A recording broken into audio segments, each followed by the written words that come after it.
Hello, everybody. Well, what I was going to do is go through pretty much the same set of ETFs that I did a few days ago. But before I get into those, I wanted to start off with the stock that essentially, more than anything else, represents the entire market, which is, of course, TSLA.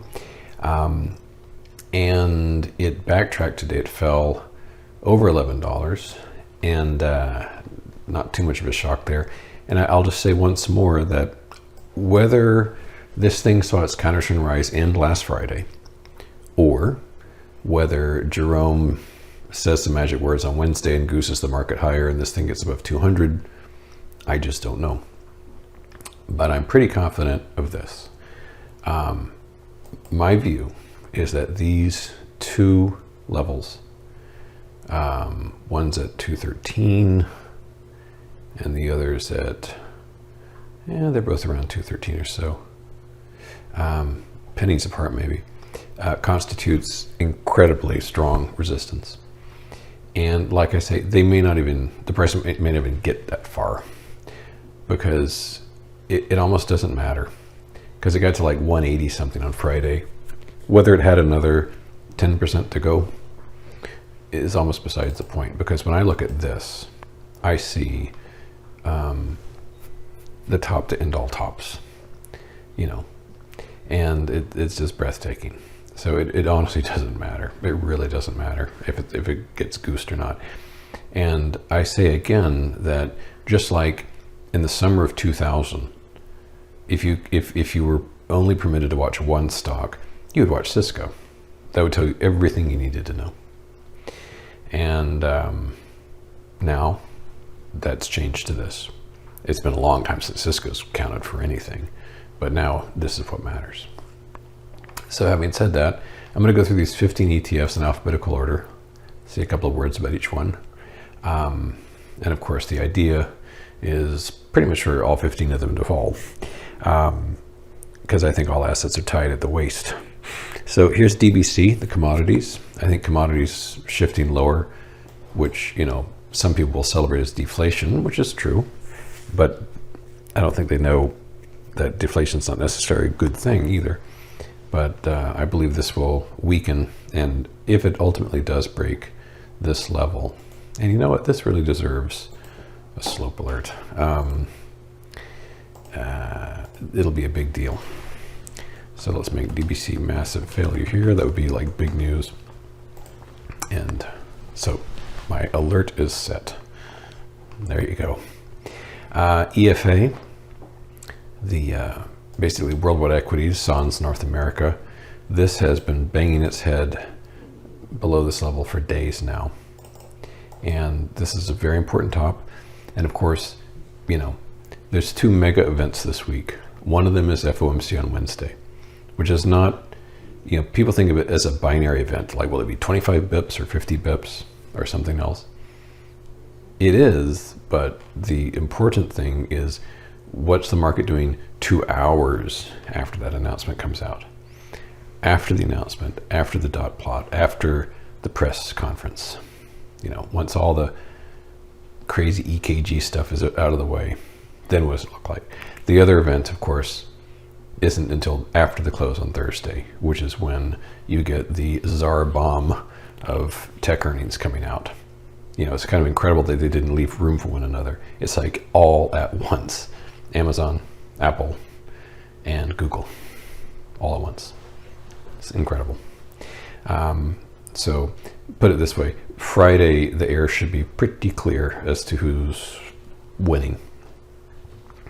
Here's the Eurozone, also down about 0.75%. Very similar setup to EFA, not surprisingly.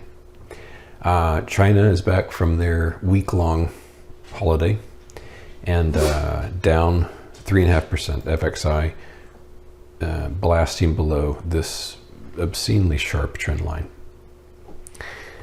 IYR, I saw one of my more favorite slopers talking about this one today. And it's butted up against this major Fibonacci level. I'm highly confident this is an exhaustion point for this critter. The cubes on Thursday broke above their trend line. On Friday, they stayed above it all day long. And today, they undid all of Friday's gains, most of Thursday's gains, and closed below the trend line. So we'll see what happens next. That could be a failed bullish breakout. More on that in a moment. Here's SMH, the semiconductors. Not the cleanest top on the planet, but pretty good delineation between overhead supply and what's beneath. Now, here's the thing I was kind of mentioning obliquely with the cubes. The spider also broke above its trend line. However, it was a much, much, much smaller breakout. Instead of breaking out Thursday and being above it all day long Friday, instead it poked its head above on Friday for like a few minutes and then retreated. And we're fully below it today. So, no victory yet for the bulls on this. It would be nice if Friday's peak was it, We'll see. At 48 hours from this very moment, as I'm recording this, it'll be much, much clearer. We're still very hemmed in. The bulls have this base as their barrier. This is quite strong support. The bears have this trend line and this horizontal as a barrier, although I don't think quite as formidable as this one. I think the bulls are kind of in a better position wall-wise in terms of, a block. TLT, I don't have particularly strong feelings about this, nor do I know for certain whether it going up or down is a necessarily good or bad thing for equities. I suspect going down would be better for the bears, the equity bears. This has been doing a whole lot of nothing lately. But, if this tumbles, of course, interest rates will be on the rise, and that will mean the dollar index is on the rise, and I think dollar index on the rise definitely means weaker equities. Here's oil, which is down a nice clean 2% on USO today, working on its right triangle pattern, not quite done yet. Home builders, thinking back to IYR, very similar situation here, where we've reached an exhaustion point by way of this horizontal. XLE Energy, this one down 2.25% today. And keep in mind, on Tuesday morning, XOM reports, which I would suppose would be an important element of this. I don't know that for certain, but let's see what this says. Yeah, there it is, XOM. Yeah, not too wild to guess on that one. XLF financials have stalled out at their dashed line here.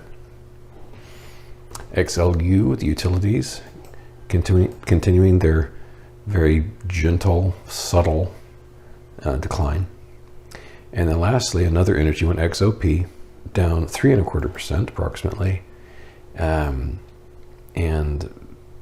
just teasing this trend line here. We were below it for a few days. We got above it for a couple of weeks. Now we're starting to crack a little bit. See if we can do a full-blown swoon on that anytime soon. So anyway, we could be in a holding pattern until Wednesday's FOMC, which is kind of a drag, but it'll be over soon enough. And, it's like what they say about war, like, long periods of boredom punctuated by moments of terror. And I think that beginning at 2 p.m. EST on Wednesday and continuing on until Friday morning at the open, it's going to be crazy with a capital K. See you later.